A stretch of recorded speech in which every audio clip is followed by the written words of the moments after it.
पिछले 2-3 दिन से मैं इंदौर में काफ़ी कोशिश कर रहा था जानने के लिए कि पोहा बनता कैसे है। अब पोहा ब्रेकफास्ट में खा रहे हैं लेकिन ये नहीं समझ पा रहे कि बनता कैसे है। एनीवेज, ढूंढते ढूंढते मैंने काफ़ी लोगों से बात करी और मैं पहुंच चुका हूँ उज्जैन। मेरे साथ इस समय दीपक जी बैठे हैं। दीपक जी फैक्ट्री रन करते हैं पोहे बनाने की, and he has been kind enough, इन्होंने हमें समझाया कि पोहा बनता कैसे है। मुझे 80% प्रोसेस तो समझ में आ गया, लेकिन 20% अंडरस्टैंडिंग में अभी भी गैप है, क्योंकि मैंने पूरी फैक्ट्री एक ही बार देखी है बनते हुए। तो मैंने इनको रिक्वेस्ट करता हूँ कि एक बार री एक्सप्लेन करें कि बनता कैसे, सो दैट आप भी समझेंगे और मैं भी दोबारा समझूंगा। मैं अभी आपको बताऊंगा पोहा बनाया कैसे जाता है।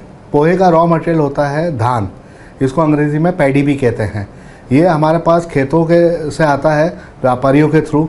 इसके अंदर बहुत सारे अमिश्रित पदार्थ रहते हैं, जैसे कि धूल, कंकर, मिट्टी, पत्थर और अपरिपक्व दाने। इनको हम मशीन के थ्रू सफाई करके छाट के जो प्रोसेस करने योग्य धान है उसको हम आगे ले जाते हैं। उसको फिर धो के भिगो के रखते हैं 16 से 20 घंटे तक, और इसको अगले दिन फिर प्रोसेस करते हैं। भुनाई की जाती है, भुनाई करके इसको प्रेस मशीन में डाला जाता है। प्रेस मशीन में छिलका अलग हो जाता है और चावल एक्सपोज होके चपटा होना शुरू हो जाता है।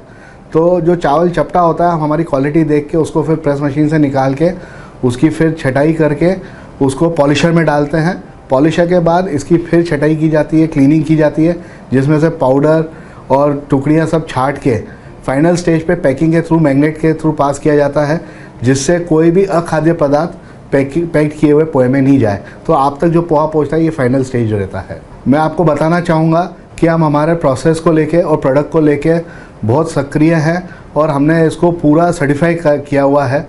खुशी होती है ये बताते हुए कि हम इंडिया के पहले ISO 22000 पोहा सर्टिफाइड यूनिट हैं। इंदौर में मैंने पोहे को लेके काफ़ी सारी थियोरेटिकल चीज़ें समझी। यहाँ आके मेरे को मौका मिला प्रैक्टिकली फैक्ट्री देखने का कि पोहा बन कैसे रहा है, plus deep understanding of poha. अब मेरे इस समय हाथ में ना 2 पैकेट्स हैं, 2 इनफैक्ट बॉक्सेस हैं। इसके अंदर एक पोहा है, इसके अंदर दूसरा है। ये वाला पोहा देखने में वाइट कलर का, आप क्लोजअप व्यू में देखिए कैसे कलर इसका वाइट आ रहा है। ये वाला जो पोहा है छोटे बॉक्स के अंदर, ये कलर प्योर वाइट नहीं है, लेकिन इसको हम कह सकते हैं ऑफ वाइट।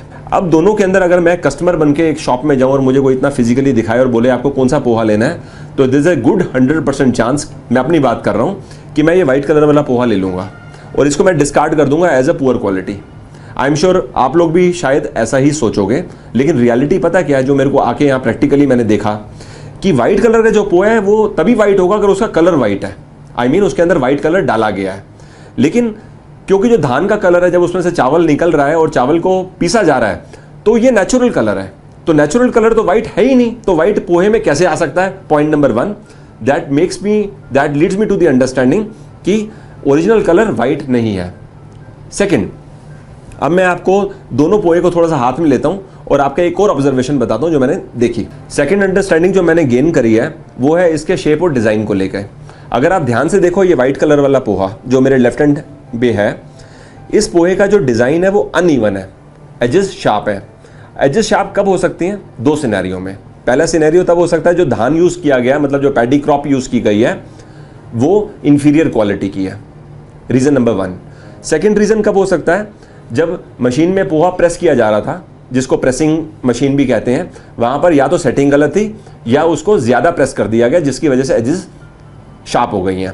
अब ये राइट हैंड साइड में देखें हम, तो मेरे को जो 90-95% पोहा दिख रहा है उसके अंदर एजेस एकदम क्लियर है, और ये कह सकता हूँ मैं कि पोहा की फिल्टरिंग बिल्कुल सही ढंग से हुई है। जिनकी एजेस खराब थी वो फिल्टर आउट कर दी गई हैं। अब इससे डिसएडवांटेज क्या है? मतलब एक कंज्यूमर की नज़र से देखें, हम घर में पोहा खा रहे हैं, अगर एजेस शार्प भी हैं तो what difference does that make? Difference ये है, अगर हम 1 कटोरी पोहा 2 बर्तनों में डाल दें, एक इसका, जिसके अंदर एजेस शार्प है उसके अंदर क्या होगा, वो पानी सोख नहीं करेगा। जहाँ पर एजेस क्लियर है, इस तरह का क्लियर शेप है, वो पानी सोख कर लेगा। अब पानी सोख करने का फ़ायदा क्या है? फ़ायदा ये है कि पोहे का दाना खिल खिल के आएगा सामने। लेकिन शार्प एजेस में नुकसान क्या होगा? आप नंबर 1, पोहा देखने में तो नहीं पता लगेगा क्योंकि वो पानी सोख नहीं करेगा, लेकिन जैसे आप उसको कढ़ाई में डालोगे, सॉटे करोगे, सॉटे करने के बाद जब आप प्लेट में सर्व करते डालोगे देखने के लिए, तो सर्व करते टाइम आपका 50 to 70% पोहा 2-3 पार्ट्स में डिवाइड हो जाएगा। तो इवेंचुअली आउटकम क्या रहेगा? आउटकम ये रहेगा कि पोहा आप एंजॉय नहीं करोगे, ऐसा लगेगा पोहा खा तो रहे हैं लेकिन ये पोहा साइज छोटा कैसे हो गया, खरीद के लाते टाइम तो साइज बड़ा था। तो ये डिपस्टिक अगर आप अपने घर में करना चाहें तो 3 अलग अलग मैन्युफैक्चरर्स के आप पोहा लीजिए, तो वहाँ से आपको अच्छा आइडिया मिल सकता है। बाकी you will have to actually do this multiple times, 5-6 बार करना पड़ेगा। और मैं भी अपने दिल्ली घर जाकर करूँगा। I share this observation with my wife also. तो मेरी वाइफ के लिए भी आई एम श्योर लर्निंग रहेगी, क्योंकि मेरे से ज़्यादा पोहा मेरी वाइफ को खाना पसंद है। बाकी आज के लिए इतना ही। आई एम हैप्पी कि कुछ मैंने नया सीखा। मैं इसको साइड पे रख देता हूँ। Deepak ji, thank you so much. You are welcome.